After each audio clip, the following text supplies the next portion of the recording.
Bonjour à toutes et à tous et bienvenue dans Au Boulot, le podcast qui explore notre relation au travail. Qu'est-ce que le travail pour vous? Une activité rémunératrice? Un moyen d'épanouissement? Ou un engagement social? Une corvée peut-être? On parlera de thèmes comme l'équilibre entre vie pro et vie perso, le rapport à l'environnement de travail et bien d'autres questions qui nous touchent toutes et tous. Alors installez-vous confortablement et bonne écoute!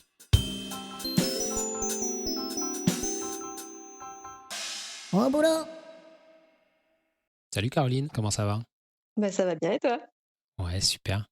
Caroline, je voulais te remercier parce que tu es la toute première à m'avoir contacté de toi-même via le mail que j'ai donné dans les intros et outros du podcast pour me dire que tu serais intéressée pour venir raconter ton histoire et nous partager ta relation au travail. Donc un grand merci à toi, c'est vraiment cool, je trouve ça très chouette, ça me fait vraiment plaisir. S'il y en a d'autres qui nous écoutent et qui ont envie, n'hésitez pas à me contacter, ça me fera un très grand plaisir. OK, bah, c'est avec plaisir. Et ben écoute, sur ce, je vais te proposer de nous raconter ta vie. Non mais ouais, comme d'habitude, tu peux nous raconter ton parcours pro. Tu commences là où tu penses que ça a du sens et puis tu déroules à la vitesse que tu veux, puis je te couperai probablement régulièrement. OK. Donc moi j'ai fait des études de kinésithérapeute et suite à ça, donc j'ai commencé à travailler en remplacement libéral. Après j'ai pris un assistanat et j'ai eu l'opportunité en fait d'aller bosser en salariat en pédiatrie. C'était vraiment du de la chance parce que normalement tu rentres pas en pédiatrie comme ça et mon remplace malheureusement s'est arrêté, il y avait plus de place donc après j'ai trouvé un autre poste en salariat dans un centre de rééducation adulte. J'ai eu ma fille donc j'ai démissionné pour ouvrir mon cabinet et puis, au bout d'un moment j'en ai eu un peu ras-le-bol et j'ai fermé mon cabinet. J'ai fait une pause, dans mon métier de kiné où je pensais que je rangerais ma blouse pour toujours. Ouais, voilà. J'ai ouvert une petite entreprise entre-temps.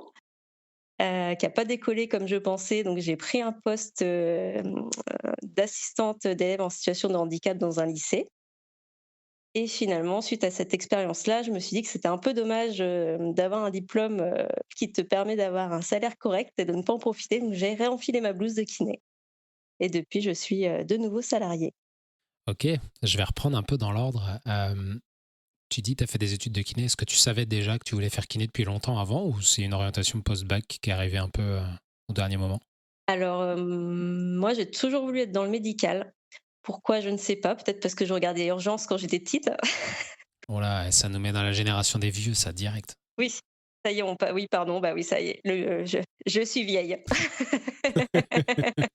Mais donc à la base, je me dirigeais plutôt, je m'imaginais plutôt pédiatre ou urgentiste. Mais arrivée au lycée, j'avais clairement la flemme de faire des longues études.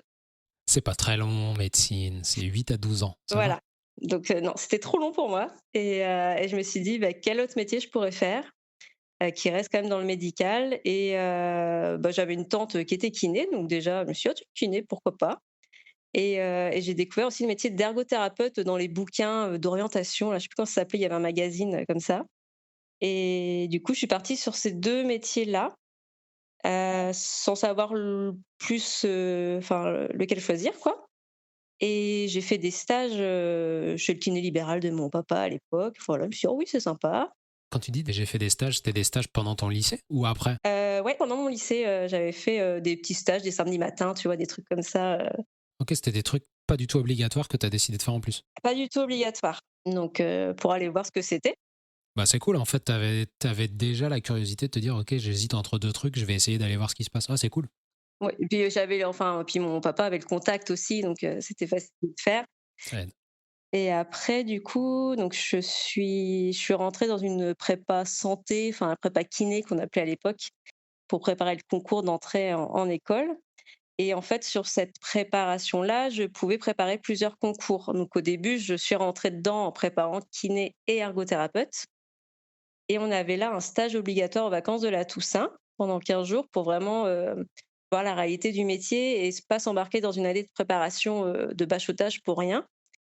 Où, du coup, je suis allée dans un hôpital où j'étais avec des kinés et des ergothérapeutes et le hasard a fait que les kinés étaient une équipe qui était vraiment super, qui m'ont vraiment investie dans mon stage, comme si j'étais une vraie étudiante kiné et que les ergos étaient un peu blasés et je me suis dit: «Mais en fait, ergo, c'est trop nul», alors que j'ai plus du tout ce discours-là aujourd'hui parce que je vois très bien quel métier c'est maintenant aujourd'hui vu que j'en côtoie et peut-être que ma vision aurait changé si les ergos avaient été super aussi, quoi, tu vois? Donc j'ai choisi kiné. Ah, c'est le premier contact humain qui t'a décidé, alors qu'en Ouais, fait, c'était pas tellement le métier. voilà, au final, oui, c'est ça. Ok. Tu dis concours, école. Pour être kiné, c'est forcément une école. Il y a pas de, tu peux pas aller à l'université. Il n'y a pas une fac comme la fac de médecine.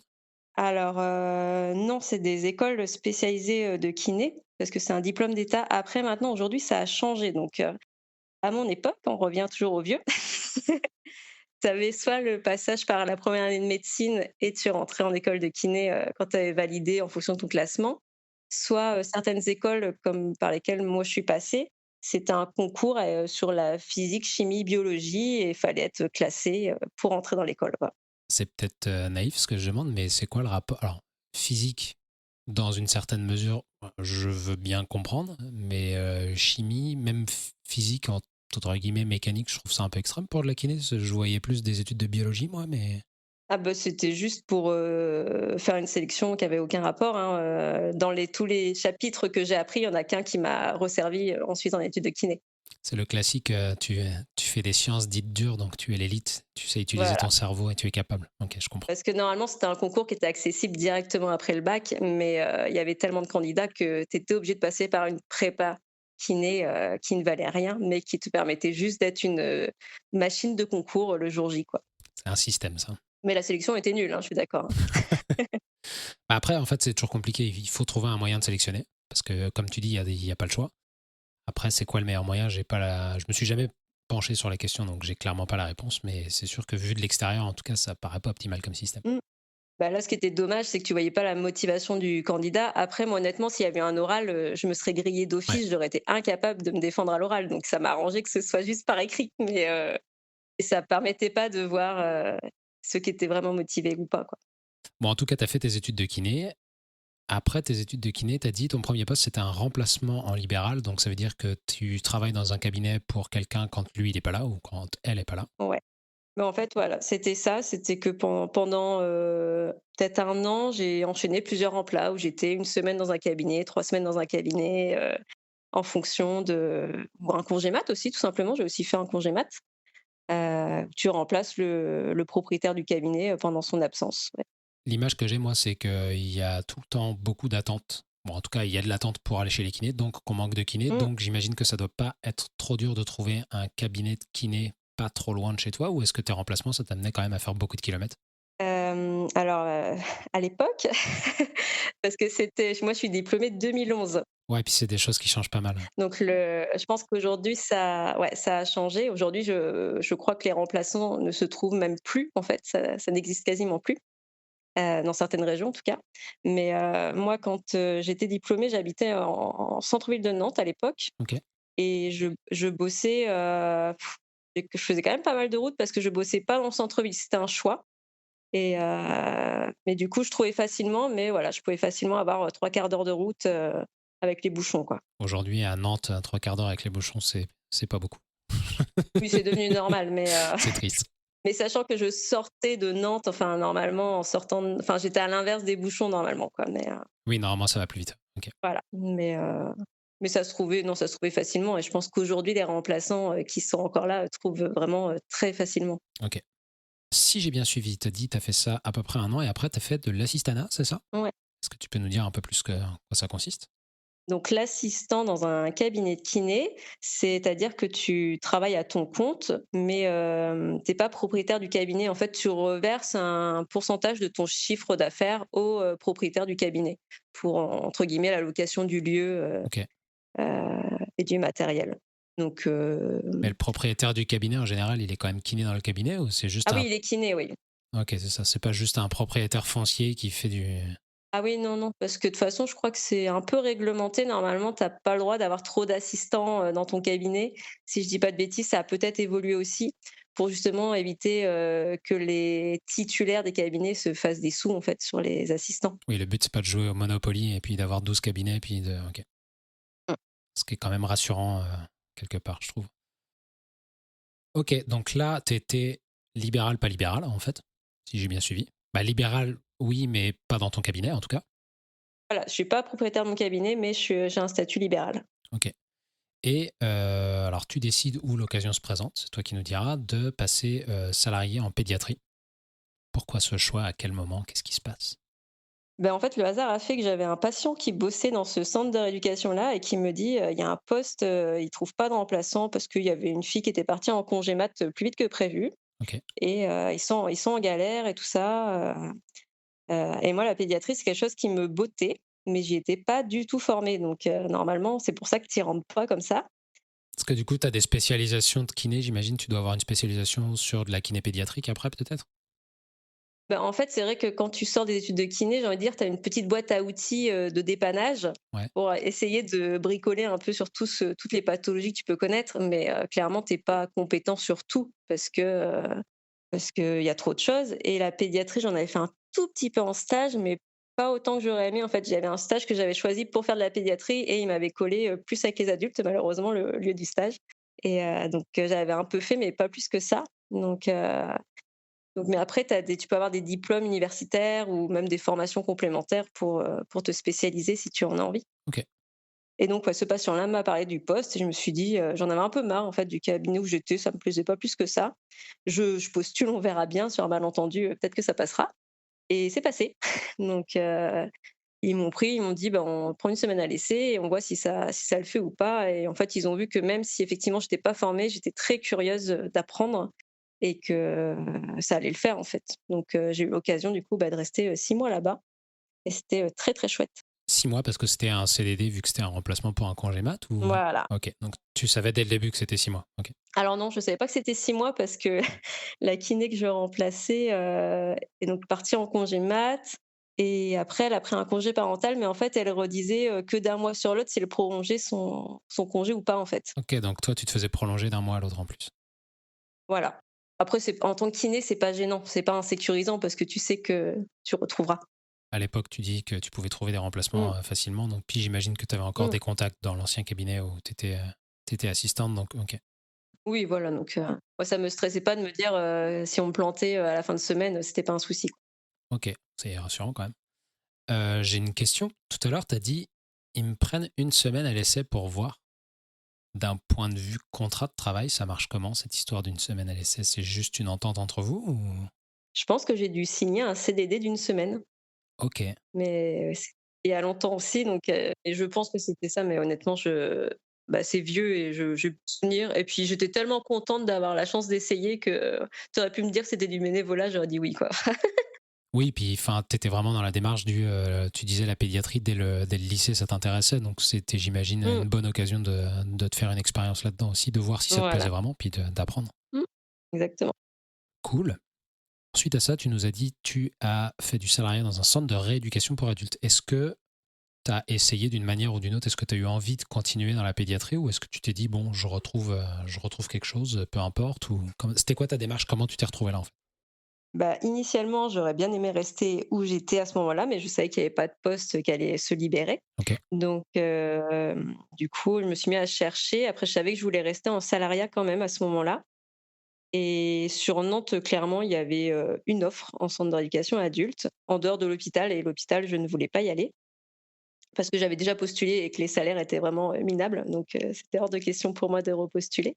Ok. Et donc il y a eu cette, opportunité-là, où il y avait un CDI, qui se libérait dans un centre de rééduc et je me suis dit: «Après tout, pourquoi pas, quoi?» Enfin, T'as dit pas l'hôpital, les salaires sont minables. C'était spécifiquement les salaires. C'était pas lié à autre chose par rapport à l'hôpital.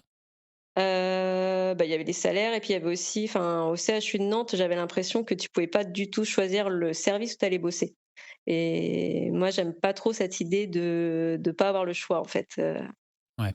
donc ouais, donc ça me paraissait quand même et puis honnêtement, le salaire, de l'échelon zéro de kiné, enfin, j'étais mieux payée en job d'été donc Ah ouais. j'avais pas très envie. Ouais. Mais comment on explique la différence de salaire entre un kiné dans l'hôpital public et un kiné salarié ailleurs? Parce que libéral, c'est encore autre chose. Mmh. Mais comment ça se fait que les salaires sont aussi faibles en fait? Bah, c'est les échelons de «débutants», enfin, entre guillemets, qui sont assez bas. Après ça a été revalorisé quand même depuis, mais souvent, en fait, entre un kiné, de l'hôpital public et un kiné, du privé, en début de carrière, en privé, tu gagnais mieux. Mais en fin de carrière, par contre, celui qui a fait toute sa carrière dans le public avait un salaire beaucoup plus important que quelqu'un qui a fait toute sa carrière dans le privé. Ok. À l'époque, moi, j'avais analysé ça. Après, je pense que tu avais quand même, dans le public, si je dis pas de bêtises, un peu plus de congés, des choses comme ça, quoi. Mais, Que tu as quand même des choses qui viennent un minimum compenser la différence de salaire. je pense, ouais. Après, moi, c'est clair que, enfin, le salaire à l'époque, c'était juste pas possible, quoi. C'était vraiment trop bas. Et à l'époque, c'était pas négociable. Puis surtout que tu n'étais pas sorti d'études, quoi. Tu avais quand même déjà quelques années et expérience derrière toi, quoi. Ouais, mais bon, enfin, en plus, à l'époque, tu vois, ils te reprenaient pas l'ancienneté de libéral. C'est assez particulier, Oui, c'est spécial. mais, Ouais. Ok, et du coup, tu disais aussi, au-delà de l'hôpital, je voulais reprendre le salariat. Qu'est-ce qui a ouais. fait que tu voulais reprendre le salariat et pas le libéral à ce moment-là? À ce moment-là, parce que, bah, le salariat, ce que j'aimais bien, c'était les horaires, on va pas se mentir, faire l'équivalent d'un 9h-17h, c'est quand même assez cool. Et tu peux pas faire ça en libéral? Bah, tu peux après, c'est à la limite, enfin, tu as beaucoup de patients qui peuvent venir qu'après leur journée de boulot aussi. Ah, tu limites ta patientèle, ça je suis d'accord, mais alors après j'imagine que ça vient impacter ton niveau de vie aussi, parce que forcément pas la Mmh. même patientèle, pas le même nombre de créneaux, pas le même salaire, Mmh pas mh. le même gain financier à la fin du mois. Mais techniquement, il n'y a rien qui t'empêche de faire un 9h-17h, j'imagine. Non, non. Bah, d'ailleurs, on pourra en reparler après quand j'ai ouvert mon cabinet, mais, On va y venir. voilà. Mais du coup, enfin, voilà, les horaires, je trouvais ça cool et je trouvais ça aussi, sympa, d'avoir le travail pluridisciplinaire où vraiment, quand tu tombes dans un bon service, enfin, tu as vraiment un travail qui est hyper intéressant, avec les médecins, les infirmières, les aides-soignantes, tout ce petit monde, il se coordonne et c'est quand même, c'est chouette, en fait. Ouais, t'es kiné au milieu d'un univers médical, t'es pas juste kiné, quoi. Ouais, Ok. voilà. Et donc ça, c'est assez intéressant et puis aussi tout bêtement, de pas avoir de gestion de paperasse, Urssaf, Sécu et compagnie et surtout qu'à l'époque, quand j'ai commencé en libéral, on n'avait pas les fichiers, dématérialisés, fallait qu'on renvoie plein de choses par la poste et tout ça. Enfin, il y avait vraiment beaucoup de paperasse. Avant de prendre une prise en charge kiné, fallait faire une demande à la Sécu, que ce soit validé. Enfin, Ouais, c'était ok. très chiant. Ouais, j'ai des tendances à avoir une phobie administrative, je te comprends tellement. Ok. Donc, du coup, t'es en salarié en centre de rééducation pour adultes. Ouais. Ça se passe bien. Bah, ça se passe bien. Au début, c'est un peu compliqué pour moi de rebasculer dans l'univers de l'adulte, surtout que je suis à un 80 là-bas et que j'ai gardé un 20 encore un petit peu au centre de rééducation pédiatrique. Ok. Et c'est difficile parce que tout bêtement, je me retrouve, avec des gabarits lourds à bouger et j'avais plus l'habitude. Ouais, physiquement, c'est plus le même travail, quoi.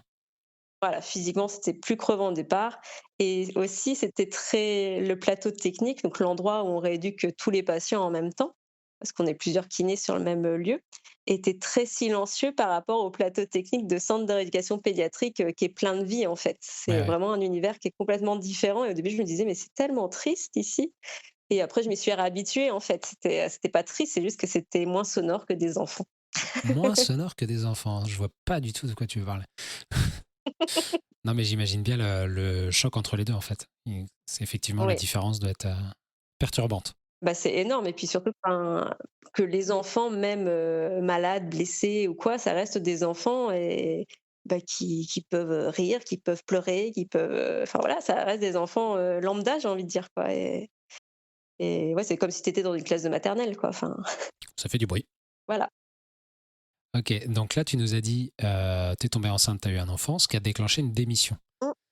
Pourquoi t'as décidé de démissionner à ce moment-là et pas de juste prendre juste guillemets, hein, prendre ton congé mat, peut-être un congé parental et puis reprendre après? Est-ce que c'était une option déjà ou... Oui, c'était une option parce que j'ai pris un congé parental en fait. Ok, Donc moi, j'ai dû être arrêtée, au début de mon 7e mois de grossesse. ok. Voilà, ça avait été un peu compliqué parce que l'équipe était très réduite. Enfin voilà, il y avait pas mal d'arrêts et du coup, je me suis arrêtée aussi, enfin bref. Mais il y avait pas le choix de faire autrement à ce moment-là. Le métier de kiné, comme tu dis, c'est quand même physique. En tout cas, de l'extérieur, ça semble physique. Ouais. Euh, 7 mois de grossesse, c'est pas trop dur. Alors moi, j'ai tenu parce que mes collègues m'ont énormément compensée et j'ai eu un super stagiaire aussi, il faut le dire, reconnaître. J'ai eu un stagiaire de dernière année, pendant 6 semaines à un moment donné, il devait être à 5-6 mois de grossesse quand il était là et qui m'a énormément soulagée parce qu'il était presque diplômé donc clairement, il faisait le boulot à ma place, quoi. OK. Et mes collègues aussi me soulageaient énormément, en fin de journée. En fait, ils me disaient: «Va dans un box là-bas t'allonger et on gère tes patients», quoi. OK, donc tu as eu du soutien quand même de l'entourage. Ouais, j'aurais clairement été arrêtée avant et j'ai été arrêtée parce que, justement, dans l'équipe, il y a eu beaucoup d'arrêts pour diverses raisons et qu'à ce moment-là, on n'était plus que 2 kinés au lieu de 6, Ouf! dont moi avec mon gros bidou Ouais, et c'était pas possible. ça marche plus, ouais. Voilà, donc Donc tu es arrêté à partir du 7e mois. je me suis arrêtée et j'ai pris donc, le maximum de congés, parental. Ça, c'était d'office prévu. 1 mois avant ma reprise, en fait, je suis allée à une réunion, au boulot quand même parce que je savais que les médecins du service voulaient un peu changer l'orientation, des patients qui voulaient dans ce centre de rééducation-là OK. et du coup, je me suis dit: «Bah, je vais y aller, ça va me remettre le pied à l'étrier», enfin tout ça machin. Ça fait combien de temps que tu es arrêté là pour qu'on ait une idée? Bah, je pense que ça fait, 10 mois, quelque chose comme ça Donc ça fait presque un an que tu pas exercé. et au début, j'y vais très contente, enfin vraiment, j'ai retrouvé mes collègues, c'est cool machin et en fait, pendant toute la réunion, je me suis dit: «Mais qu'est-ce que je fous là, quoi?» Et suite à cette réunion, enfin, le lendemain, j'ai envoyé ma démission et mes collègues d'ailleurs n'ont pas compris. Ils m'ont dit: «Mais tu es venue à la réunion?» et finalement, OK, vraiment le déclic, quoi. ouais, parce que je me sentais pas à ma place et parce que j'ai réalisé aussi que, on était 6 donc dans l'équipe et on n'avait pas le droit de prendre nos vacances en même temps. Donc et sachant qu'on était 5 à vouloir prendre des vacances scolaires, donc je me suis dit: «Clairement, ça va être compliqué au niveau des vacances» et en plus, en faisant finalement un 9h-17h 5 jours par semaine, bah, je verrais pas tant que ça ma fille. OK, Le temps de trajet, tout ça, machin, j'ai calculé que j'allais pas beaucoup la voir et ça me posait souci. OK. C'est ouais, c'est vraiment ça qui m'a poussée à partir sur autre chose. Du coup, déclic, ça me va plus, démission Voilà, et là tu décides d'ouvrir ton cabinet. voilà, j'ai un mois pour ouvrir mon cabinet. Waouh! Toi qui aimes pas la paperasse, en un mois tu dois être, en plein dans ton élément. Ouais. Du coup, j'ai mis plus qu'un mois parce que de toute façon, il y a eu des délais, qui étaient pas, de ma volonté, j'ai mis, je pense que j'ai dû mettre 2-3 mois à pouvoir, commencer à bosser. Je me rends pas compte, tu vas nous expliquer, mais pour ouvrir un cabinet, il faut déjà trouver un lieu. Est-ce que c'est des lieux qui est-ce que ça s'ouvre relativement facilement parce qu'il y a des, je sais pas, des regroupements, des sites, des peu importe, qui regroupent les endroits où tu peux ouvrir un cabinet, ou est-ce qu'il faut vraiment genre acheter ou louer un lieu quelque part, ou est-ce qu'il y a des regroupements puis il y a une place qui se libère? Comment ça marche en fait pour ouvrir un cabinet? Bah, au début, je savais pas du tout. Donc, je me suis dit: «Je vais chercher à acheter un lieu», j'en sais rien, louer un lieu et puis, en fait, on avait aussi le projet de déménager, de partir de Nantes. Donc, on savait dans quel coin on voulait aller. Donc, moi, j'ai cherché dans le secteur où on voulait aller. Même si au début, je savais que ça allait me faire de la route, c'était pas grave. Oui, le temps du déménagement, toi, t'auras peut-être commencé à l'avance, c'est ça? Voilà, c'était ça, ouais.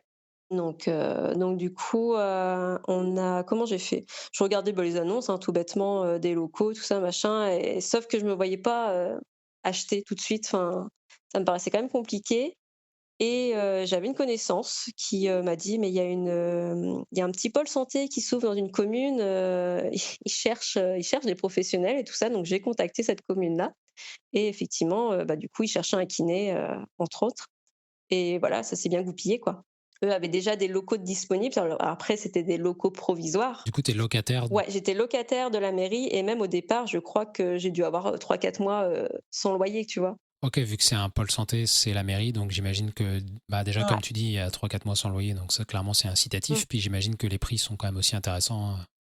Et les prix étaient très bas. Après les lieux, c'était un vieux presbytère, tout pourri au départ, enfin moi ça m'a pas dérangé mais c'était voilà, c'était particulier quand même. Mais alors, du coup, j'en viens à poser la question parce que je trouve ça curieux et je me t'ai jamais posé la question avant. Quand tu dis je me voyais pas être propriétaire, quand tu veux être propriétaire de ton cabinet, comment ça marche d'un point de vue. Tu vois, quand tu es libéral, Ouais. t'es une entreprise et du coup, c'est ton entreprise qui achète le cabinet, ou c'est quand même en ta personne? Comment ça marche d'un point de vue légal? Alors si je dis pas de bêtises, mais du coup moi j'ai jamais investi pour mon cabinet mais je vais prendre l'exemple par rapport à mon conjoint. Souvent c'est des SCI qui se font, des sociétés, civiles immobilières pour acheter les bâtiments et s'il y a plusieurs professionnels, ils font aussi une SCM, une société civile de moyens.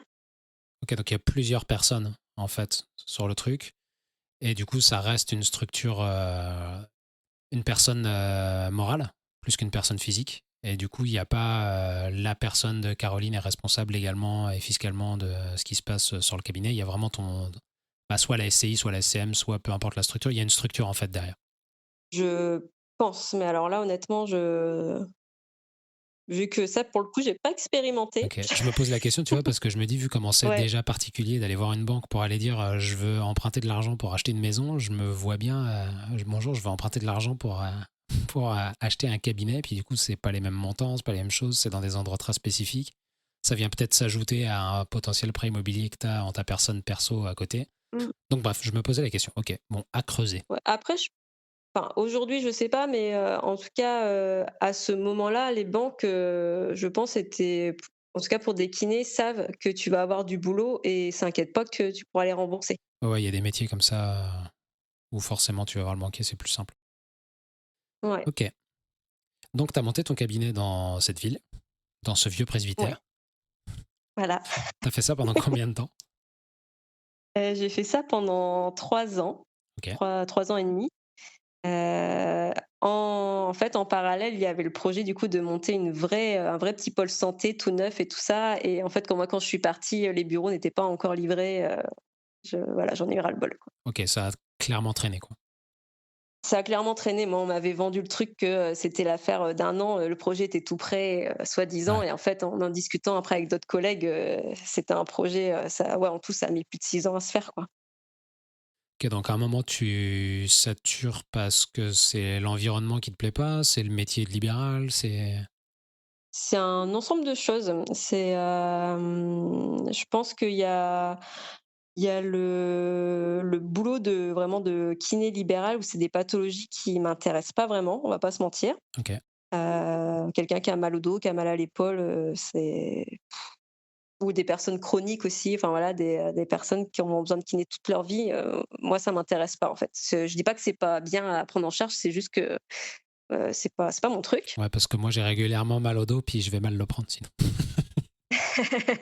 Voilà, c'est juste que moi je ne suis pas une kiné adaptée pour ça et donc à ce niveau-là, j'en avais un petit peu marre et surtout que voilà, j'avais fait le choix d'être la seule kiné du cabinet, mais du coup, ça voulait dire que je pouvais pas, tourner sur les patients. Quand tu as des patients chroniques comme ça et que tu es plusieurs, tu peux te dire, le premier trimestre, c'est toi qui le prends et au second trimestre, c'est ton collègue et tu tournes et ça permet de casser un peu la routine. Il y avait le côté administratif, où clairement, moi j'en pouvais plus et puis, il y avait un contexte personnel, qui faisait que, je me disais: «Voilà, j'en ai marre d'être là et c'est tellement enfin, on n'a qu'une vie, quoi, en fait, donc si tu en as marre d'être là, faut peut-être faire autre chose, quoi. Faut peut-être bouger». Donc Je rebondis rapidement. Tu reparlais de la charge administrative. Je pense à ça, là, je me pose la question. Est-ce que pendant vos études de kiné, on vous apprend un minimum à gérer toute cette charge administrative ou est-ce que c'est un truc que vous découvrez quand vous commencez le libéral? alors de mémoire, je dirais qu'il y avait quand même un gars qui était venu nous en parler très vite fait, genre peut-être un commercial d'un des logiciels, de gestion de cabinet. Tu as eu une pub d'un logiciel sur 2 heures, l'équivalent de tes 5 ans d'études. Super. Alors j'ai pas fait moi à l'époque, c'était que 3 ans l'école, hein. Ok. J'ai fait voilà, non honnêtement, enfin je on n'y est pas préparé plus que ça. Ou alors je suis passée à côté, hein, ce qui est possible aussi, ça se trouve, j'ai pas mesuré le truc, hein. C'est comme pour les enfants, j'ai envie de dire, tu mesures pas, ce que c'est d'avoir vraiment un enfant tant que tu y es pas et après, enfin, il y a des gens qui sont aussi plus organisés que d'autres au niveau, administratif et aussi ça dépend, enfin, moi, j'avais fait le choix en libéral de travailler peu d'heures, donc j'avais pas non plus les moyens de me payer un comptable, une femme de ménage, une Ouais, secrétaire ou des choses comme ça. ouais, ouais. Donc c'est moi qui assumais, voilà, j'étais, la secrétaire, la comptable, la femme de ménage et la kiné, celle qui fait les lessives, là, la lingerie, enfin, Le vrai métier d'indépendant. voilà. En tout cas, ras-le-bol général. Du coup, tu as fermé le cabinet. Comment ça se passe une fermeture de cabinet? Tu le revends à quelqu'un? Bah, enfin, en l'occurrence, tu étais locataire, donc tu pas besoin de le revendre, mais faut que tu finisses ton bail, que tu refiles le bail à quelqu'un. Alors j'avais un préavis, je sais pas, peut-être un préavis de 6 mois, je pense souvent ça doit être 6 mois et en fait, je m'étais donné, moi j'ai décidé ça à l'été 2019 que j'allais partir. Et je me suis dit, je me laisse 1 an pour essayer de retrouver un kiné quand même, parce que dans mon idée, j'aurais voulu que les patients puissent avoir encore une prise en charge derrière, Ouais. de pas partir comme une voleuse. À ce moment-là, les patients sont pas au courant par contre que moi je vais partir. C'est délicat à expliquer, j'imagine. Bah oui. Mmh. Donc j'ai cherché pendant 1 an, je n'ai pas trouvé, on va pas se mentir, hein, j'ai pas réussi à trouver de personnes pour prendre la suite. Alors, est-ce que tu n'arrives pas à trouver parce que tout le monde a déjà un poste ou parce que personne n'est intéressé par ce poste spécifiquement, cet endroit, cette localisation? Je pense que c'est la localisation, bah, c'est loin d'une grande ville, c'est un petit bled, enfin voilà, c'est un petit village, où tu peux pas te développer à faire un gros cabinet de kiné, Ouais, enfin tu étais dans le rural, un peu éloigné d'une ville et du coup, ça attire moins, quoi. OK. ouais, je pense que ça attirait moins, et puis en plus, comme j'avais un petit emploi du temps par choix, les gens, devaient se dire: «C'est pas rentable» entre guillemets quoi, Oui, enfin parce que s'ils reprennent ton cabinet, ils reprennent ta patientèle par défaut avant de pouvoir s'en faire une autre. voilà, avant de pouvoir développer quoi. Donc ça s'est pas fait, du coup ça ne s'est pas fait. Après 1 an après mon départ, il y a quand même quelqu'un qui est arrivé. Finalement, j'ai appris ça, par des gens avec qui j'avais encore des contacts, mais Du coup, comment ça se passe pour tous les patients qui se retrouvent sans kiné, qui étaient déjà suivis par toi avant? ouais. Bah, du coup, ceux qui étaient capables de se déplacer, je les ai prévenus de contacter les cabinets alentours pour qu'ils puissent, prendre la suite. OK. Et par contre, j'avais réussi à, avec un ou une kiné du coin, à ce que la personne reprenne au moins les domiciles. OK, tu avais quand même des consultations à domicile aussi? Oui. Donc les domiciles, voilà, étaient assurés et puis les autres personnes, du coup, allaient un peu plus loin, chez le kiné. Et donc là, tu as dit tout à l'heure, tu as fermé ton cabinet, tu as pris une pause. Mmh. Explique-nous. Donc j'ai fermé en novembre, je pense 2020. Oui, c'est ça, novembre 2020, donc j'ai fermé, on a déménagé OK.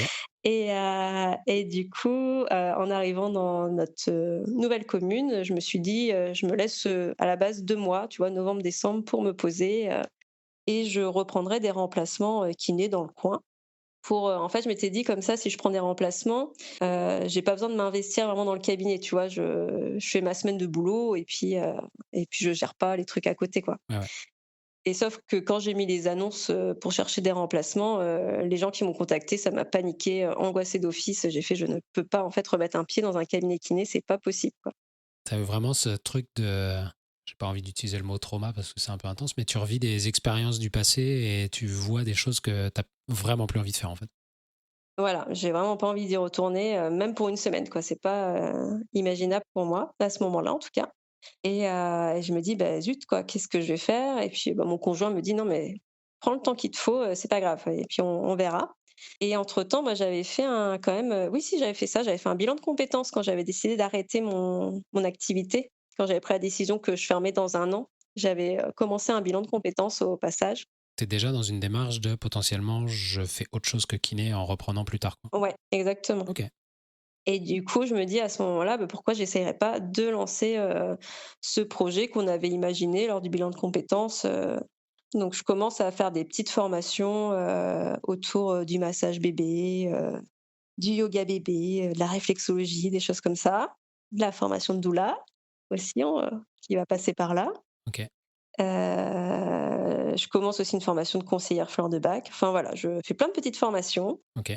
et j'ouvre cette nouvelle activité. J'ai ouvert en portage salarial au début parce que j'avais peur de me remettre, en entreprise. Comment tu fais pour être en portage salarial enfin, si ça veut dire qu'il y a une entreprise qui te salarie indirectement via la boîte de portage, normalement? Ouais, bah, là, en fait, c'est une entreprise où tu signes un contrat, tu sais, et en fait, tu leur reverses un pourcentage de ton chiffre d'affaires et en échange, ils te reversent des fiches de salaire, enfin, OK, c'est que tu as le travail d'un indépendant, mais tu as le voilà, statut d'un salarié d'un point de vue, un salarié, fiscal. OK, c'est particulier, je connaissais pas ça. c'est ça. Bah, c'est assez moi non plus, je sais plus comment j'avais découvert ça, mais du coup, moi, en fait, je me disais: «Au moins, j'aurais moins de paperasse à faire». Ah bah, en fait, j'allais justement te poser la question, monter ton activité en tant qu'indépendante pour quelqu'un qui déteste la paperasse, puis tu disais l'URSSAF, la sécu, les machins. Mmh. Est-ce que ça t'a pas un peu, angoissé, le mot est peut-être fort, mais en tout cas, tu as eu des appréhensions peut-être par rapport à ça? Bah, c'est pour ça que j'ai voulu partir au début en portage salarial. Je voulais pas m'en mettre dans l'URSSAF et tout. Par contre, le portage salarial, clairement, tant que tu es pas rentable, c'est à perte, hein. Donc j'ai vite arrêté et j'ai ouvert, une micro ou une auto-entreprise, je sais pas comment on dit à chaque fois, mais où finalement ça, c'est quand même un statut où au niveau administratif, tu pas grand-chose à faire. Non, normalement, tu fais ta déclaration tous les mois ou tous les trimestres, fonction de ce que tu as choisi, et puis c'est fini. Voilà, exactement. Donc ouais, j'ai lancé cette petite activité-là, heu, bon, qui a clairement pas, pris comme, j'aurais, imaginé, mais qui est quand même une expérience qui est intéressante. Et du coup, voilà, ce qui fait qu'au bout d'un moment, quand même, au bout de 2 ans, je me dis, «Je vais reprendre une autre activité en parallèle» parce que ce soit financièrement ou même socialement, il y a un moment où tu as envie aussi un peu de sortir de chez toi, quoi. Ouais, tu te sentais un peu isolé peut-être quand tu étais à ton compte? Bah oui, surtout qu'on était dans une nouvelle commune, donc je connaissais personne, enfin, on arrive en plein covid, Ouais, c'est un super moyen de socialiser ça. voilà. Donc il y a un moment où ouais, c'est bien de faire autre chose. Ok, donc tu es à la fois pas satisfaite, bon, en tout cas pas satisfaite autant que tu aurais voulu du résultat financier de cette expérience, Mmh, et à la fois tu as quand même ce truc de je me sens pas épanoui, soit socialement, soit pour d'autres raisons sur l'activité, je vais essayer de trouver un complément à côté, c'est ça? mmh, exactement, ouais. Ok. Donc au début, je me repose la question quand même de redevenir kiné mais sauf que voilà, on est en plein covid et il faut se faire vacciner et je ne veux pas me faire vacciner, donc je dis non Ok. et du coup, je cherche une autre activité que je pourrais faire. Donc clairement, j'ai regardé, tu sais, les annonces sur Pôle emploi Ouais. et je vois qu'ils cherchent, on est quoi là? On doit être en mi-septembre, quelque chose comme ça et qu'ils cherchent, des AESH, donc des accompagnantes d'élèves en situation de handicap, sur la commune qui est à côté de chez moi. Oh bah tiens, pourquoi pas? Il y a beaucoup de pourquoi pas, hein, mais je vais postuler, on verra bien quoi et je passe l'entretien et ça, c'est assez rigolo cet entretien-là parce que, la dame déjà au téléphone avant de me recevoir, de fixer le rendez-vous me dit: «Non mais vous savez, quand même que c'est très précaire, que c'est un métier, qui est difficile et tout», enfin, elle essaye de me décourager dès l'entretien téléphonique et à l'entretien, physique aussi, enfin de me dire, «Vous vous rendez pas compte dans quoi vous vous lancez quand même?» Alors tu vas nous dire plus en détail les exacts détails de la situation, de comment ça se passe un contrat d'AESH, parce que j'ai des choses en tête, mais j'ai pas les chiffres exacts du nombre d'heures et de ce genre de choses. Mais du peu que je connais, je pense que ce qu'elle voulait vérifier, c'est surtout est-ce que tu es sûr et est-ce que tu vas pas faire ça 2 mois puis abandonner après, parce que clairement Oui, bah, voilà. c'est malheureusement pas fait pour attirer les gens, quoi, les contrats qu'ils donnent Ah bah non, à ces personnes-là, ce qui est absolument horrible comme constat en fait. Mais c'est clair. donc oui, dis-nous en plus, parce que moi j'ai pas les chiffres exacts en tête. Donc du coup, suite à l'entretien, en fait, moi, je savais pas où est-ce que j'allais être affectée. En fait, elle m'avait dit où il y avait des postes qui étaient possibles. Donc il y avait des postes, en petite école, en collège, en lycée et comme, en fait, j'avais une autre activité à côté, j'avais toujours ma petite entreprise, j'ai été affectée en lycée pour pouvoir avoir, quand même des moments libres pour essayer de garder mon entreprise. Ok. Donc c'était convenu. Et le comment on appelle ça? Le gérant des AESH, on va dire ça, j'ai plus le nom en tête. Le coordinateur, enfin voilà, des AESH du lycée où j'étais, m'avait dégagé 2 après-midi par semaine pour pouvoir faire mon activité, en fait. Après moi, j'étais sur un contrat de je sais plus combien d'heures, je faisais. Je crois j'avais dû demander, j'avais pas demandé beaucoup d'heures justement, j'étais pas sur un temps plein d'AESH, je devais être sur un 3/4 temps, mais alors combien d'heures ça me faisait? Ah, déjà, tu m'arrêtes si je me trompe et si tu te souviens, mais dans ma compréhension du truc, un temps plein d'AESH, c'est déjà pas un temps plein classique, c'est moins de 35 heures. Ah, oui, je pense que oui, hein. Du coup, tu es sur une base de métier qui est malheureusement pas très gratifiant d'un point de vue salarial, sur une base de moins de 35 heures, et du coup, bah Mmh ouais, mh. ça fait mal, quoi. Bah, en fait, sur le papier, tu es même pas, ça, j'avais une collègue qui me le disait, si tu lisses, sur l'année, en fait, tu es même pas payé au SMIC. Ah non, puisque t'es pas aux 35 heures, Mmh. c'est ça. Bah, oui. Oui, non, le salaire est clairement, très misérable, et encore, moi, j'étais en lycée, donc j'avais des conditions, très privilégiées. C'est-à-dire que j'avais des enfants que enfin des enfants, des adolescents que j'accompagnais qui étaient capables d'être en lycée. Ouais. J'étais pas avec un petit, bonhomme de 3 ans, qui a des gros troubles qui sont pas encore hyper diagnostiqués et cetera, donc je l'ai vraiment fait dans un cadre très privilégié. En tout cas, tu fais ça en parallèle de ton activité, Mmh, du coup, parce que tu arrives à te libérer 2 journées par semaine, ce qui est quand même cool. oui, Tu fais ça combien de temps? j'ai fait ça une année scolaire. Ok.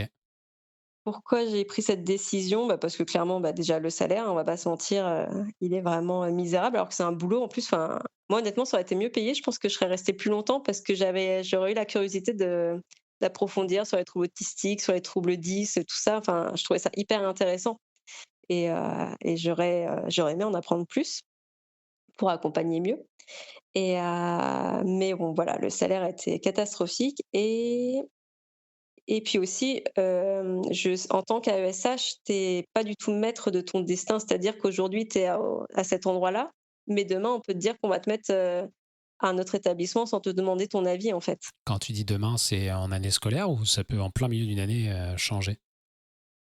Alors moi, ça aurait été en année scolaire, mais je sais que j'ai eu des collègues, parce qu'on a une petite formation, d'AESH, qui commence au mois de janvier alors que l'année scolaire commence en février. Bon, c'est un autre débat.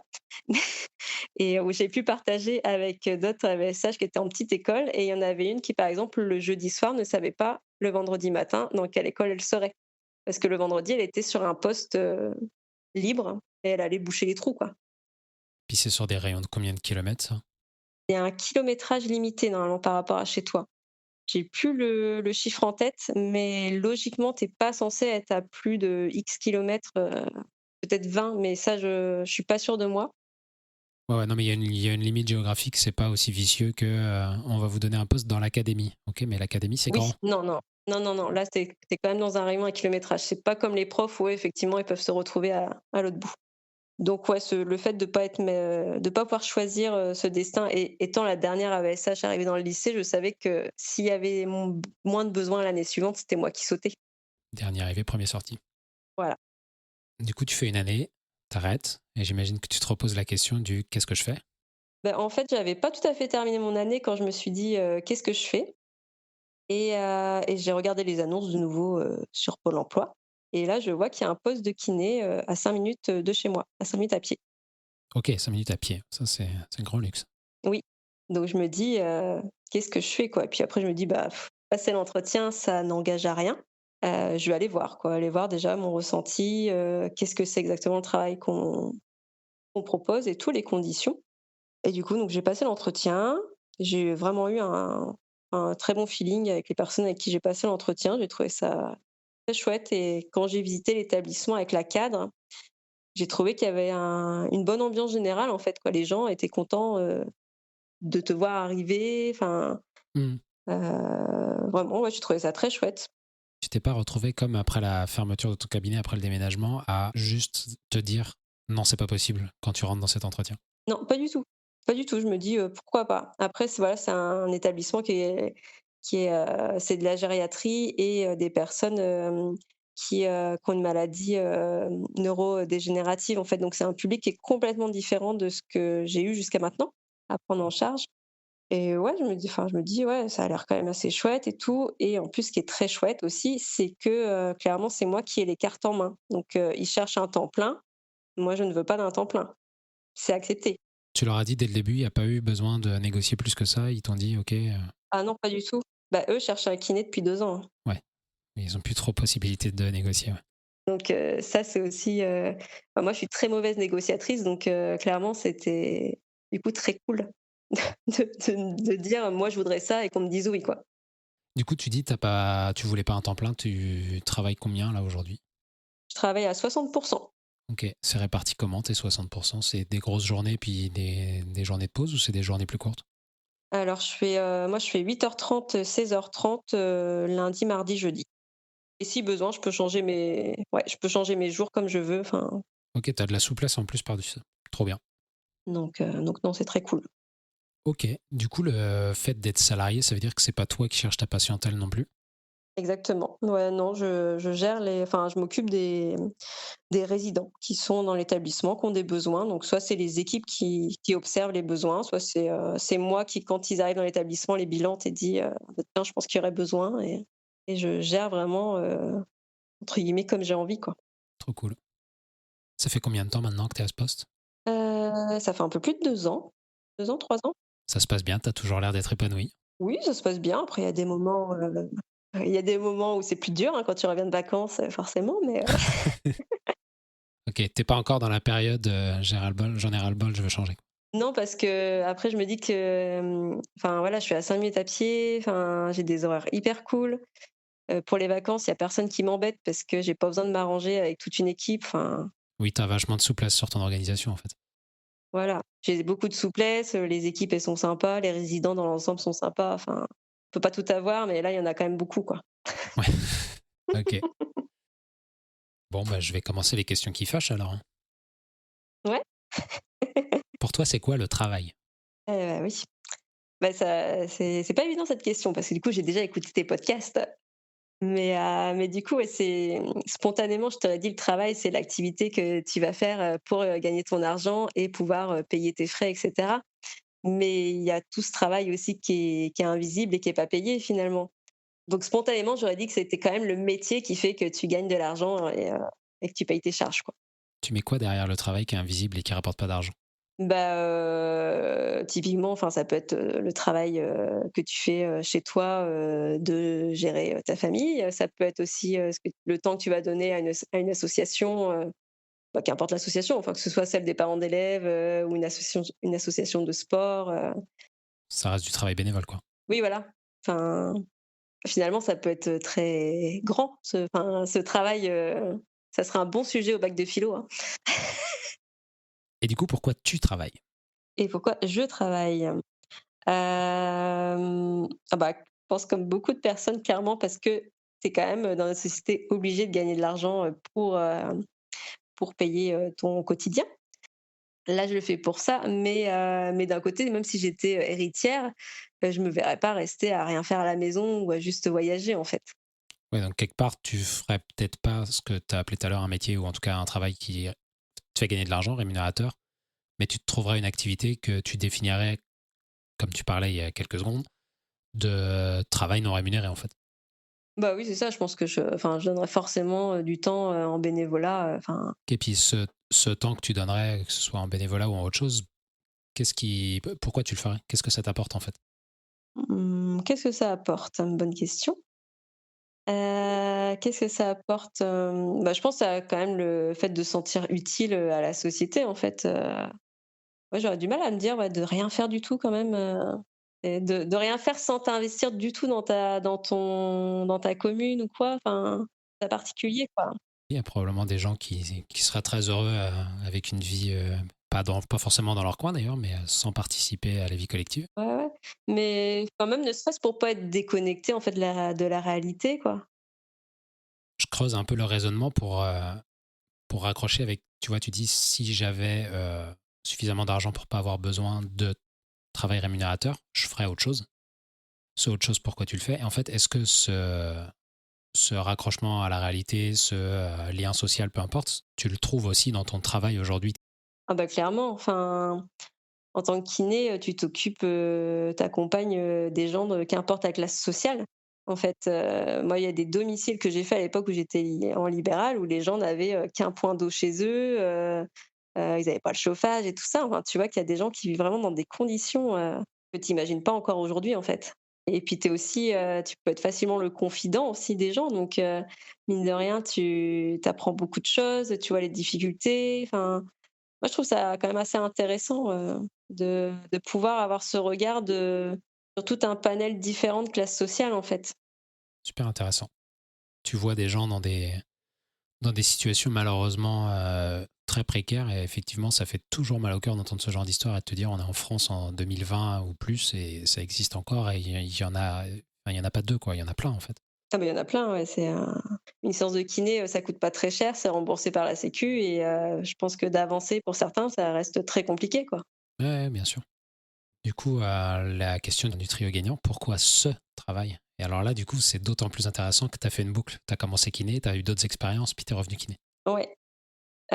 Pourquoi ce travail? Parce que, bah, déjà, enfin, c'est quand même un métier qui a du sens, en fait, le fait de prendre, enfin, de prendre soin des autres, moi, je trouve ça hyper enrichissant et tout ça. Après, il y a des moments où tu te prends aussi des claques, parce que ça convient pas aux personnes et cetera, mais ouais, ça a du sens, c'est utile et puis enfin, c'est un métier qui est plutôt aussi, qui est plutôt valorisant et valorisé, en fait, dans la société. Après, je l'ai pas fait pour ça, hein. Je pense que de manière générale, les gens ont plutôt une bonne image des kinés, je pense. Bah, oui, je pense aussi, dans le comportement des gens, enfin, la plupart du temps, ils sont quand même très agréables avec les kinés, ce qui est pas toujours le cas avec d'autres professions, mais, du soin. Malheureusement. Qu'est-ce que tu aimes le plus et qu'est-ce que tu aimes le moins dans ton travail? Moi, ce que j'aime le plus, je pense que c'est la relation, à l'autre, en fait, que ce soit, avec le patient ou avec, d'autres corps de métier. Je trouve que c'est hyper, enrichissant et notamment, là, je travaille beaucoup avec des personnes âgées et moi, je trouve ça passionnant, qu'ils te racontent, leur passé. Il y a toute une vie derrière, quoi. Ouais, exactement.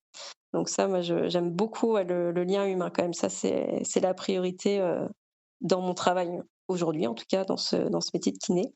Et qu'est-ce que j'aime le moins?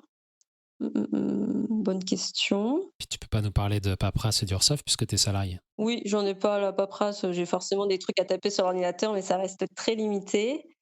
Qu'est-ce que j'aime le moins? C'est quand même plutôt bon signe de pas réussir à trouver ce que tu aimes le moins, Ouais, ouais. je trouve. Oui, oui. Non, mais ouais, je réfléchis. Si je devais vraiment chipoter, mais alors ça, c'est impossible, ça serait dans le pays des bisounours, mais moi, ce que j'aimerais dans un métier idéal, ça serait de pouvoir aller bosser quand j'en ai vraiment envie. C'est-à-dire que moi, il y a des jours où je suis capable de bosser 12 heures d'affilée, il y a pas de souci. Il y a d'autres jours, j'ai envie de rien faire. Mais c'est pas possible quand tu bosses avec l'humain. Enfin, puis je pense qu'il y a très peu de métiers où c'est possible. Ça paraît compliqué, ouais. Bah déjà, en tant que salarié, c'est à ma connaissance impossible. C'est sûr. Mais effectivement, même sans même parler de salariat, même déjà en tant que libéral, ça me paraît extrêmement compliqué de pouvoir faire comme ça. Je pense que tu peux pas. Bah oui, non, c'est pas Et de manière générale, comme tu dis, à partir du moment où il y a d'autres êtres humains, même si c'est pas du social ou de l'humain, à partir du moment où il y a d'autres êtres humains qui sont liés à ton travail ou dépendants de ton travail, c'est tout de suite compliqué de dire oh non, aujourd'hui non. Bon, et très si, bien. ouais, c'est ça, non, ce que j'aime le moins dans mon métier, si, je suis en train de réfléchir à ça. Mais ça, je pense que c'est moi qui me l'impose, même si j'essaye de ne pas le faire. C'est qu'en tant que soignante, j'essaye de toujours être un peu constante dans mon énergie. Donc, mais c'est-à-dire que même si ça va pas, j'essaye de ne pas le montrer. Et ça peut être, lourd des fois. Est-ce que tu as une idée de la raison derrière? Bah, parce que je me dis, enfin, les gens, déjà, ils ont une prise en charge, kiné, qui peut les saouler parfois et autant que ça se passe dans la bonne humeur, quoi.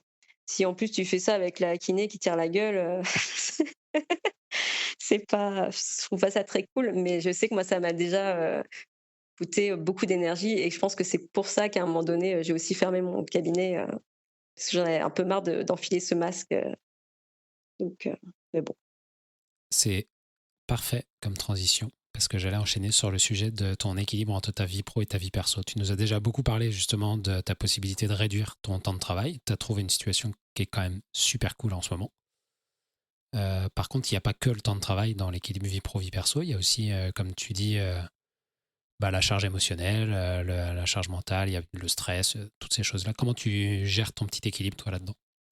Alors aujourd'hui, c'est quand même plutôt, je trouve ça plus facile parce que déjà, bah, voilà, je travaille plus que 3 jours par semaine, donc c'est hyper léger. Ça me laisse quand même beaucoup de sas, de respiration. Même si je peux avoir, un peu d'activité sur ma petite entreprise, ça me laisse quand même beaucoup de temps libre. Ça me laisse le temps, bah, de faire du sport, hein, tout bêtement et ça, pour moi, c'est un bon exutoire. Après, au niveau stress, bah, les personnes avec qui que j'accompagne aujourd'hui, en fait, c'est aussi moins de stress que quand tu bosses, en libéral ou en centre de rééducation parce que j'ai pas à regarder ma montre, en fait. C'est moi qui gère mon temps de séance, qui c'est et puis c'est enfin, voilà, c'est des gens, pour la plupart en fin de vie donc le but, c'est de maintenir l'autonomie tant qu'on peut ou d'apporter du confort mais il y aura rarement du beaucoup mieux, quoi. Je vais pas en faire des sportifs de haut niveau donc je trouve ça moins stressant aussi que, quand tu es dans un centre de rééducation et on te dit que dans 3 semaines, il faut que la personne, elle soit partie pour que le lit se libère et qu'on prenne quelqu'un d'autre et que ou que tu es en libéral et tu sais que tu as tant de séances à faire et qu'il faut que la personne, elle puisse être remise sur pied, quoi. Et à la fois de voir autant de gens, comme tu dis, bah, âgés, puis qui s'approchent malheureusement doucement de la fin de leur vie, est-ce que ça n'a pas un poids moral au fur et à mesure du temps? Ben moi, je trouve pas, mais parce que enfin, ça va être bizarre, hein, la manière dont je vais le dire.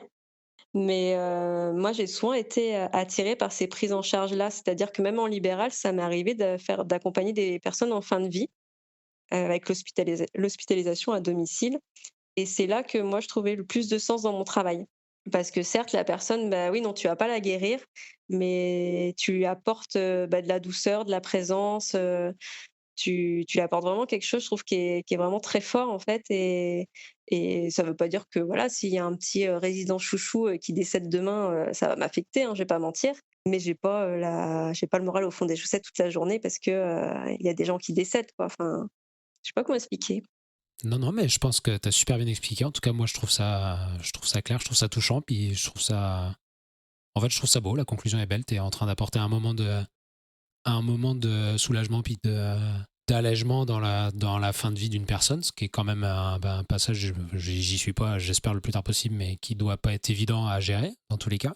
Mais c'est vrai que enfin, je trouve que c'est un moment de la vie, en fait, qui est hyper important et qui est un peu tabou dans notre société et enfin, quand tu vois chaque soignant, comment il accompagne ça, enfin, je pense que tu peux y mettre, entre guillemets, de la beauté, en tout cas de la douceur dans tout ça et je sais que j'avais eu une stagiaire à un moment donné, qui venait découvrir plusieurs métiers, du médical, du soin à l'autre et cetera et on a des personnes qui ne communiquent pas, par leur pathologie et cetera et elle m'avait dit à la fin de l'accompagnement de cette personne: «Mais tu lui parles comme si elle te répondait» et elle avait trouvé ça l'avait impressionnée, en fait, parce que finalement, elle s'est dit: «Bah, tu la considères comme une personne, Mhm. lambda» et en fait, c'est ça et moi, je trouve ça important que qu'importe, la pathologie, le stade de la vie dans lequel tu es, de toujours considérer l'autre, bah, comme un être humain et de lui donner autant de valeur, quoi. Je sais pas quoi dire à part bravo, en fait. Non, je trouve que c'est une belle conclusion. C'est dur d'enchaîner après ça, hein, sur des trucs un peu plus, un peu plus, j'ai même pas le mot, mais bref. Tout à l'heure, tu parlais vite de ton, alors c'est pas bureau, c'est cabinet, quand tu étais salarié dans un vieux presbytère, J'étais libérale, ouais. que toi, que toi, ça te dérangeait pas outre mesure. C'est quoi l'importance et ton rapport à l'environnement de travail, que ce soit le lieu, le bureau ou tout ce qui va derrière le mot environnement? Alors moi, ce qui est important, c'est que la pièce soit lumineuse parce que pour le coup, j'ai exercé dans des cabinets où tu avais pas, beaucoup de lumière et ça, je pétais un câble, où tu voyais pas dehors, enfin, pour moi, ça, c'est pas possible. Le demi-sous-sol, ouais. Par exemple, où la pièce exposée nord avec une mini fenêtre, enfin, ouais, le fait qu'il y ait de la lumière et qu'on puisse voir dehors un peu les arbres, des choses comme ça, pour moi, ça, c'est hyper important et donc c'est pour ça que le vieux presbytère, en soi, ça me dérangeait pas parce que l'avantage d'un vieux presbytère, c'est qu'il y a des grandes fenêtres. Oui, c'est sûr. Tu parlais à plusieurs reprises du fait que tu te sentais bien dans certaines expériences parce que l'équipe était vraiment chouette. L'importance de travailler avec des gens avec qui tu te sens bien, même si techniquement tu es avec eux, mais tu es surtout avec ta patientèle en fait, plus qu'autre chose, j'imagine. Ouais. Ça a un gros impact pour toi ou c'est quelque chose que tu peux gérer même si ça se passe pas aussi bien que ce que tu aimerais? Non, pour moi, je pense que c'est quand même hyper important. Si là, le boulot que j'avais aujourd'hui, l'équipe, pour des raisons pour des ou une autre, on s'entendait pas, je serais pas restée à mon avis. C'est quand même important dans le lien social, ne serait-ce que de papoter un petit peu, quand tu te croises, de prendre des nouvelles, de manger ensemble le midi. Mais même dans le travail, on est quand même amené à on est plein de corps de métiers différents et il y a quand même beaucoup de moments où on est amené à échanger sur les résidents pour essayer de les accompagner au mieux donc Tu as parlé à plusieurs reprises de rémunération, que ce soit du métier de kiné, que ce soit de tes autres activités, du métier d'AESH, et tu as parlé de niveau de vie précaire de certains de tes patients. mmh Ta vision globale sur la rémunération, majoritairement liée à ton expérience professionnelle, hein, mais est-ce que tu as des commentaires à faire là-dessus, des choses que tu as envie de dire ou...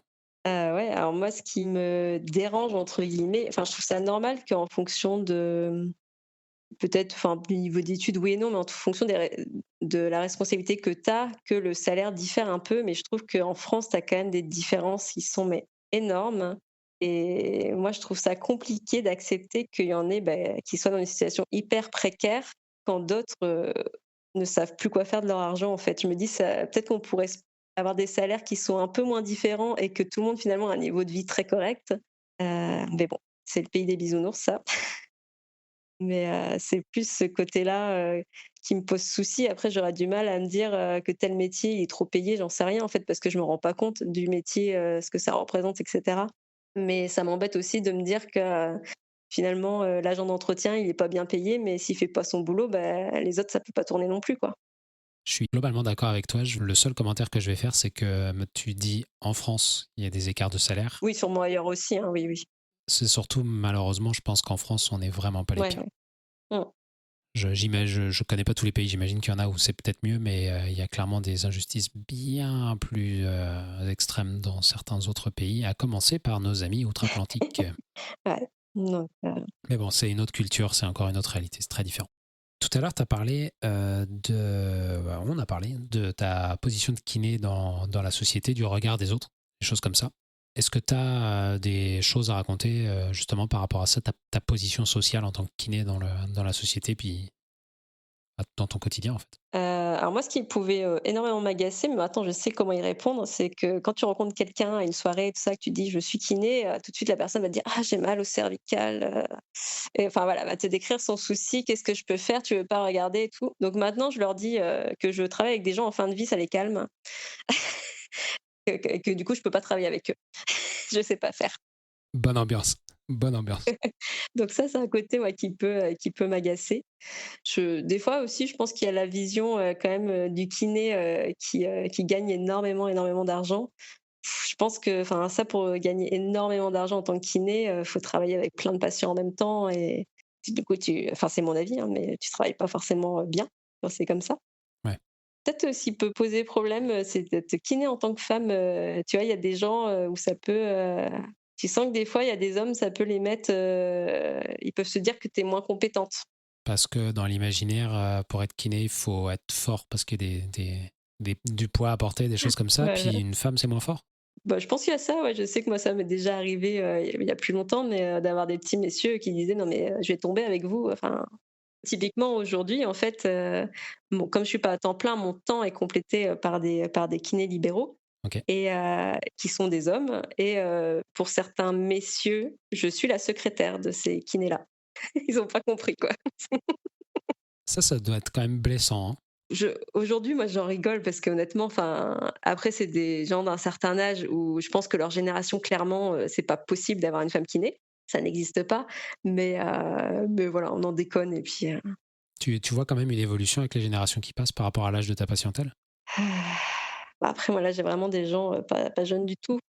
Mais quand j'étais en cabinet, après, j'ai pas eu forcément, ce souci-là, de parce que j'étais une femme, j'étais moins compétente, ça a plus été parce que je faisais pas mon âge ou on croyait que j'étais encore la stagiaire aussi, mais ça, c'est après, Un problème à la fois.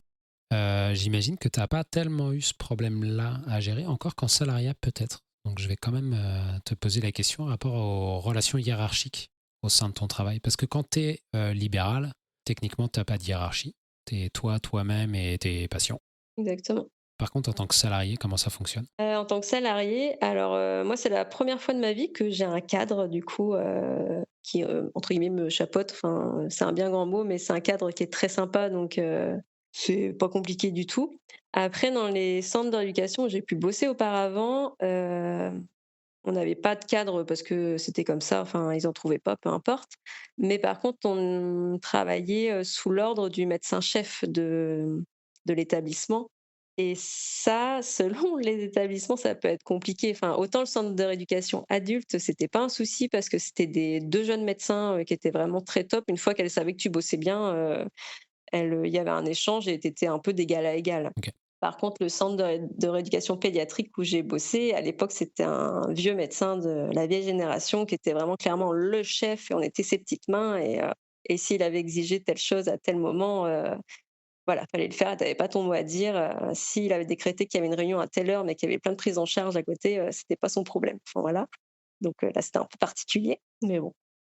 Tu aurais ce genre de choses à vivre au quotidien toute l'année, ça serait sûrement plus pesant que là, du coup, le fait que tu l'aies eu l'espace d'un instant, mais qu'aujourd'hui tout se passe bien, forcément, ta relation, entre guillemets, à la hiérarchie, elle est plutôt apaisée, quoi. Ah bah, carrément, ouais. Enfin, là, le médecin, le chef, en l'occurrence, tu vois, je l'aurais aujourd'hui, ça me saoulerait. À l'époque, j'étais beaucoup plus jeune et j'étais déjà tellement contente d'être en pédiatrie, je disais rien. Mais tu vois, le dernier jour où j'y étais, je me suis permis de faire un truc que j'aurais jamais osé, c'est-à-dire qu'il voulait faire une visite, à l'ancienne de tous les patients, tu sais, où tout le monde rentre dans la chambre du patient et fait le point sur le patient comme s'il était pas là, le truc horrible là, et tout. Et donc il voulait les dossiers des patients, donc je suis quand même allée lui chercher les dossiers des patients, mais il pensait que j'allais venir avec lui et du coup, je lui ai remis les dossiers dans les mains et je lui ai dit: «Bah non, vous vous débrouillez» et je me suis barrée, quoi. Et ça, c'était assez sympa. Petit moment plaisir. Voilà, petit moment plaisir quand tu sais que tu reviens pas. Il en faut, il en faut.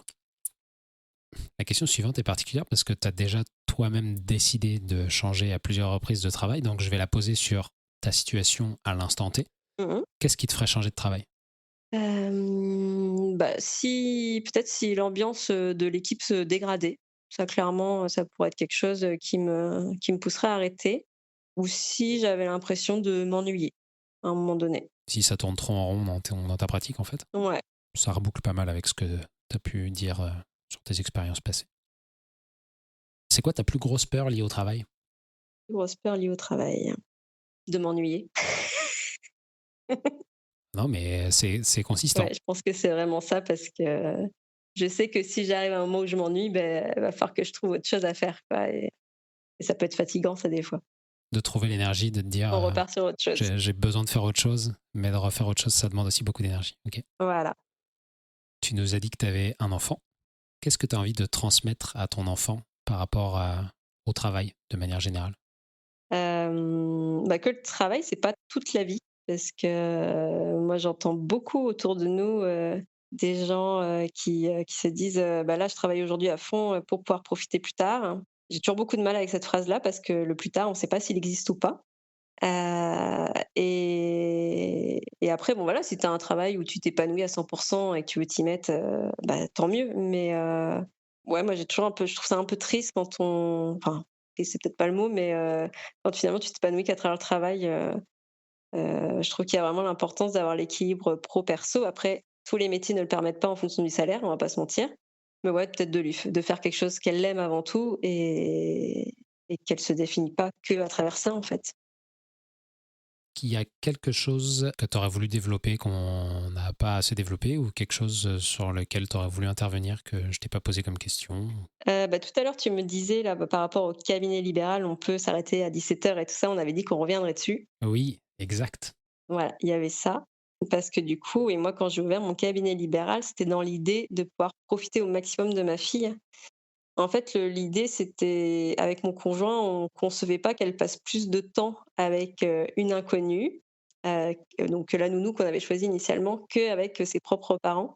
Et du coup, en fait, c'est pour ça que lui était déjà en libéral de son côté et que moi, je me suis installée en libéral pour qu'on puisse, au maximum s'occuper d'elle, en fait. Donc ça a fait qu'avec nos emplois du temps, elle allait à la crèche que, 2 petites journées par semaine et il y avait un après-midi où c'était ses grands-parents qui la gardaient, mais tout le reste du temps, c'était nous, qui la gardions, un tour de rôle.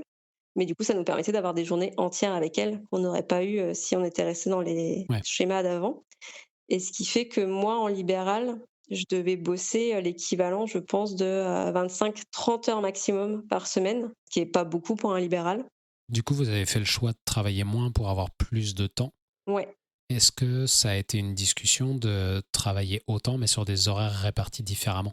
Parce que vous auriez pu, j'imagine, travailler sur des plus grosses plages horaires, pas les mêmes jours, pour que soit toi, soit lui puisse être disponible pour garder votre fille. Mais ça vient avec d'autres contraintes, puisque qui dit ça dit journée plus chargée, dit que vous voyez moins aussi. Ouais, bah, déjà là, c'était quand même, parce que moi je faisais enfin 2 grosses journées, je pense qu'il y avait 2 journées où je faisais 9h-20h et 2 plus petites journées où je faisais, 9h-14h-15h quoi.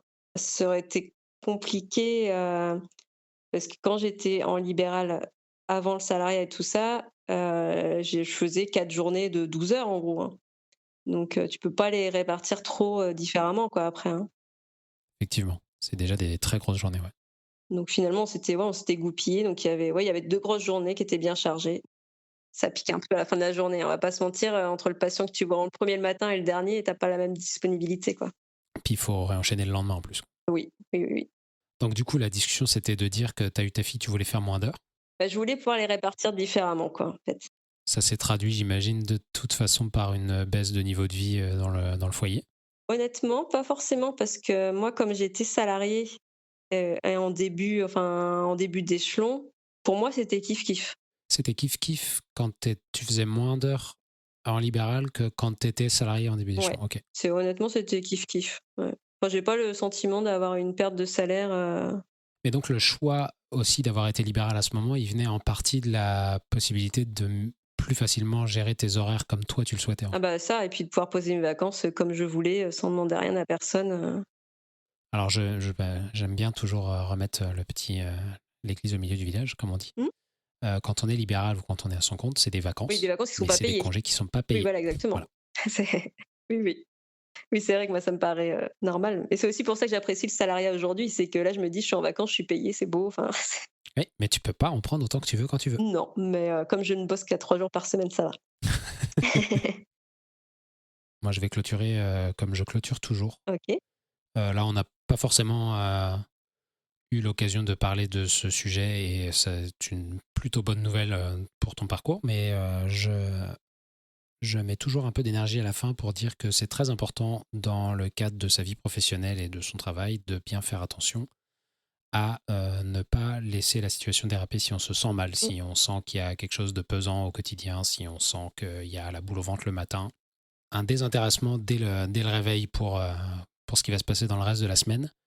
C'est très important de réussir à trouver le courage d'en parler, que ce soit un proche, un collègue, un médecin, un inconnu sur Internet ou qui que ce soit, mais d'aller en parler parce que des fois, juste d'en parler, ça peut faire du bien, puis d'en parler, ça peut permettre de débloquer la situation. Donc, ce n'est absolument pas une situation normale, même si vous avez l'impression que quelqu'un d'autre a une situation bien pire et qu'il le vit très bien, c'est absolument pas un critère de jugement pour vous laisser aller de plus en plus mal au quotidien. Donc, si vous sentez que quelque chose cloche, essayez d'aller en parler à quelqu'un. C'est le plus important. Merci à toi, Caroline. Bah, merci à toi. C'était vraiment super cool. J'espère que ça intéressera les auditeurs autant que moi, j'ai trouvé ça intéressant. Et puis j'espère que tu as passé un bon moment surtout. Eh ben, un très bon moment. Merci à toi. Merci tout le monde. Salut, bah, j'espère que ça va depuis hier. Je fais un vocal, je vais essayer de faire court parce que j'ai repensé à des trucs suite à notre échange et du coup j'avais envie de te les partager. Il y avait le regard social sur le métier de kiné dont on a un peu parlé et en fait après ça m'est revenu que quand j'étais à ESH, c'était assez alors rigolo, c'est pas forcément le terme, mais tu vois quand les gens ne savaient pas mon parcours, quand les enseignants du lycée ne savaient pas mon parcours, ils étaient très, vraiment le métier d'AVSH c'était super et cetera machin et par contre quand ils ont appris que j'avais un diplôme de kiné, que j'étais, kiné et cetera, le métier d'AVSH devenait vraiment, un métier, nul, et qu'est-ce que je faisais là à gâcher mon avenir, et cetera donc ça c'est quand même aussi assez, rigolo. C'est pour ça que je dis rigolo parce que, finalement quand ils pensent que tu n'as pas de diplôme, le métier d'AVSH c'est vraiment génial, mais quand ils savent que tu as un diplôme, c'est, que tu gâches ta vie. Le discours qui est changeant comme ça, je trouve ça toujours, assez ironique, surtout qu'en plus, au niveau des AESH, il y en a beaucoup qui sont, diplômés et qui finalement arrivent dans ce travail-là pour diverses raisons. Mais ouais, donc ce regard de la société sur le métier d'AESH, c'est assez, intéressant aussi, et je rebondis aussi là-dessus, où comment j'ai eu envie d'arrêter ce métier-là. C'était en regardant le film documentaire de François Ruffin, qui s'appelle, je crois, «Debout les femmes», qui parle justement de la précarité, de beaucoup de femmes, dans certains, métiers. Il y a les métiers d'auxiliaire de vie, mais il y a aussi le métier d'AESH et le jour où je suis allée voir ce film avec une collègue AESH justement, ça m'a vraiment fait un déclic à me dire que je faisais partie de ces femmes-là et que j'étais en train de me précariser, voilà, pour, certaines raisons, mais que c'était pas OK pour moi, en fait. Donc il y a eu ça qui a beaucoup joué dans la balance.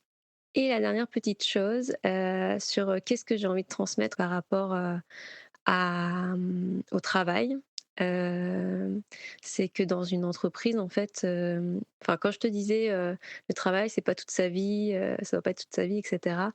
C'est aussi dans le fait que dans une entreprise, tu clairement pas du tout irremplaçable et indispensable, contrairement à ce que parfois on peut croire. Moi, je vois vraiment beaucoup de personnes qui se donnent, à fond, qui comptent pas leurs heures, qui sacrifient, leur vie, personnelle, leur vie de famille, pour leur travail. en pensant peut-être un jour avoir une reconnaissance quelconque, et cetera. Sauf que le jour où tu quittes une entreprise, finalement, tu es très vite oublié et surtout on met quelqu'un à ta place et voilà. Alors que c'est vrai qu'au niveau de tes proches, tu es au contraire quoi, tu là pour le coup, tu pas remplaçable donc pour moi, c'est aussi important qu'elle sache que son travail, c'est peut-être pas l'élément le plus important de sa vie, en fait. C'est un élément important qui nous prend beaucoup de temps, mais c'est pas le principal et voilà. Donc je sais pas si c'est beaucoup plus clair. J'ai réussi à faire en moins de 4 minutes, je suis assez fière de moi. Et je te souhaite une belle journée et je te remercie encore, pour l'échange d'hier. Alors, j'ai pas très bien dormi cette nuit parce que du coup ça turbinait là-haut et c'était chouette. Allez, à bientôt, salut. Merci beaucoup d'avoir écouté cet épisode de Boulot jusqu'au bout. J'espère que vous avez trouvé notre discussion enrichissante et qu'elle vous a donné des pistes de réflexion sur votre propre relation au travail.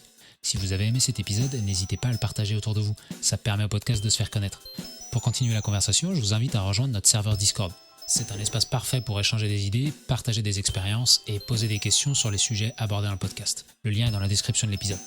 Vous pouvez également me suivre sur Blue Sky, LinkedIn et Instagram pour rester informé des prochains épisodes et des actualités autour du podcast. Toutes les infos pour me suivre sont également dans la description. Enfin, si vous avez envie d'enregistrer un épisode, des invités que vous aimeriez entendre ou encore des suggestions de sujets, faites-le moi savoir. Encore merci d'avoir écouté ce podcast, prenez soin de vous et à très bientôt pour un nouvel épisode. Au boulot!